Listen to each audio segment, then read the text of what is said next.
Bueno, ya se lo comentaba desde temprano, el presidente de Estados Unidos, Donald Trump, se reunió en la Casa Blanca con su homólogo de Ucrania, Volodymyr Zelensky, y con varios líderes europeos para conversar sobre las perspectivas de un acuerdo para poner fin a la guerra en Ucrania.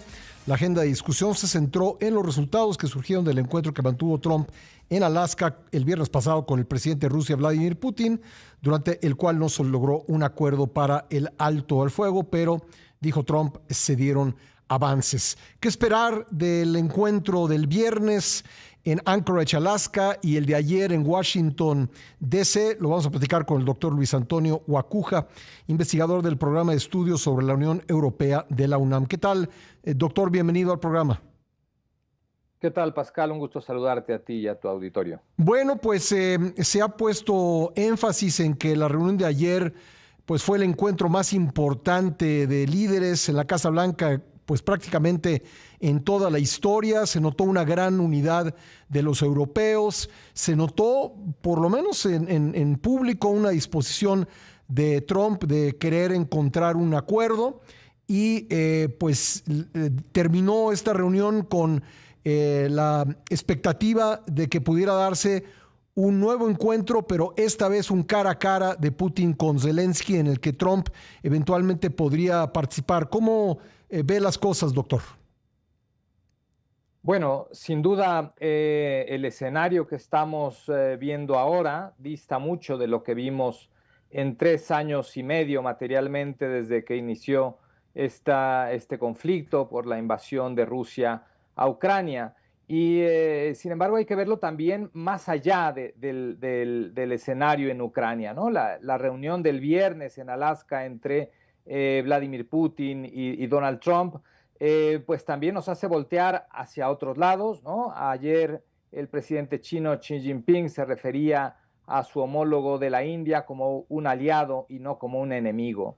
Esto nos habla de que está habiendo una recomposición y una disputa clara por la hegemonía global y también por la influencia. Y por ello, esta reunión en Alaska no solo se refirió a Ucrania, sino que había varios temas en la mesa, el tema energético, el tema económico. No olvidemos que Rusia y Estados Unidos son las principales potencias nucleares del planeta, pero también son importantes potencias en términos energéticos y por eso había varios personajes acompañando a cada uno de los mandatarios y en el caso específico de Ucrania, pues ya vemos una, digamos, cuando menos una línea hacia lo que puede ser un proceso de paz, y hay que entenderlo así, como una serie de etapas, y las primeras y los primeros pasos me parece que se han dado ahora. No sabemos cómo terminará, pero cuando menos ya hay una distensión importante,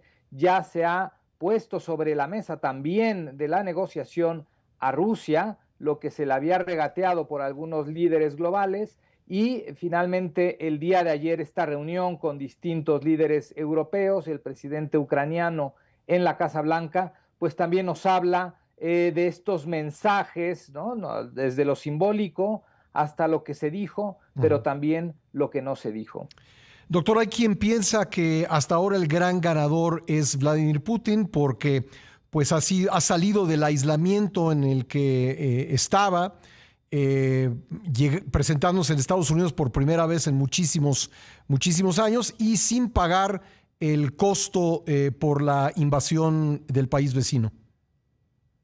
Sí, sin duda es un triunfo importante para Putin, ¿no? Se le recibió con una alfombra roja, literalmente, y además, ¿no? Se le consideró como un interlocutor válido en la escena global. Esto es muy importante. Ayer inclusive estuvo siendo mencionado en varias ocasiones en la reunión en la Casa Blanca. Putin sale ganando sin duda.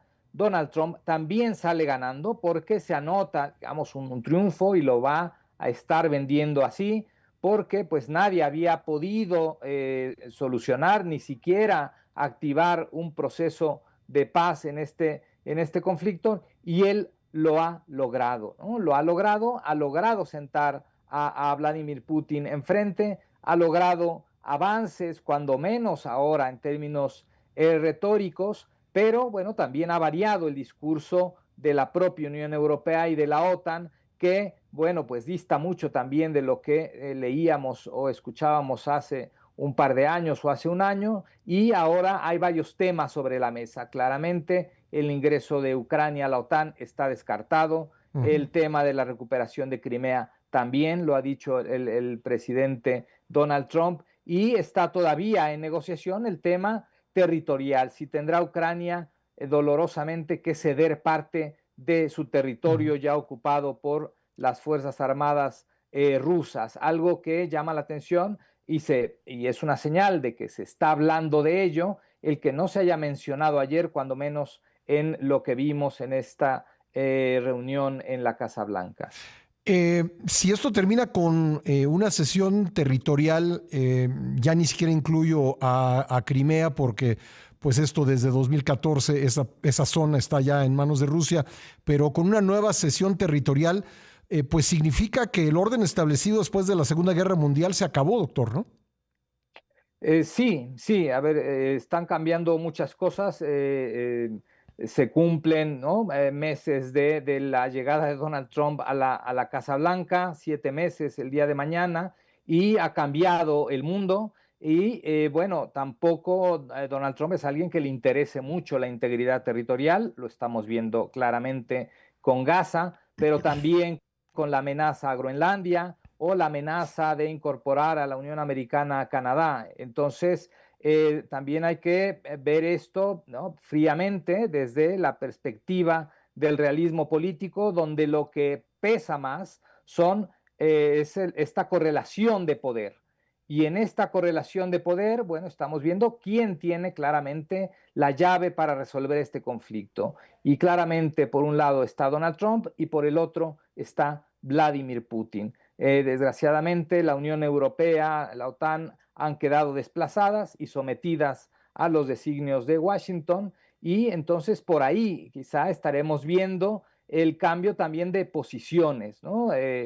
Quisiéramos una paz justa, una paz que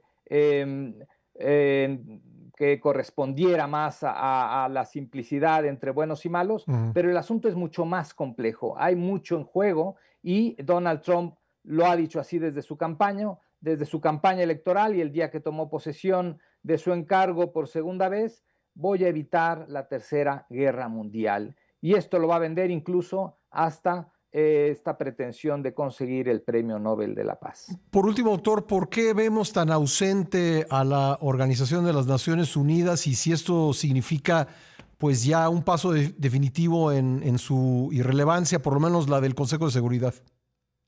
Sí, totalmente, ¿no? A 80 años de la creación de esta organización hay muchos debates al respecto, pero claramente el tema de Ucrania y también, sin duda alguna, lo que sucede en Gaza es algo que lastima mucho al sistema internacional, ¿no? Se violenta una y otra vez. A estos grandes líderes globales les importa poco este sistema basado en normas, y eso, por supuesto, que merma mucho la credibilidad de la Organización de las Naciones Unidas, donde, pues claro, en estos conflictos ha sido incapaz de tener una voz suficientemente sólida y suficientemente convincente. Sí, se dice que estas reuniones de Alaska, de Washington, son una suerte de nueva Yalta, pero finalmente Yalta terminó con la creación de la ONU. Aquí no se ve que vaya a haber algún organismo multilateral que pueda sustituir o retomar lo que ha venido haciendo Naciones Unidas. Sí, claro, ¿no? La Comunidad de Naciones se disolvió ante la imposibilidad de evitar la Segunda Guerra Mundial. Estamos asistiendo a un momento crítico y determinante para la Organización de las Naciones Unidas, que no supo hacer lo suficiente frente al conflicto de Ucrania, frente a un genocidio en curso en Gaza, y esto, pues sí, determinantemente lastima al derecho internacional, lastima al sistema internacional en su conjunto y particularmente a la Organización de las Naciones Unidas, lo que merece un debate muy profundo al respecto. Pues doctor, le agradezco mucho que nos haya acompañado esta mañana en el programa. Con mucho gusto, Pascal. Gracias, el doctor Luis Antonio Guacuja, quien es investigador del programa de estudios sobre la Unión Europea de la UNAM.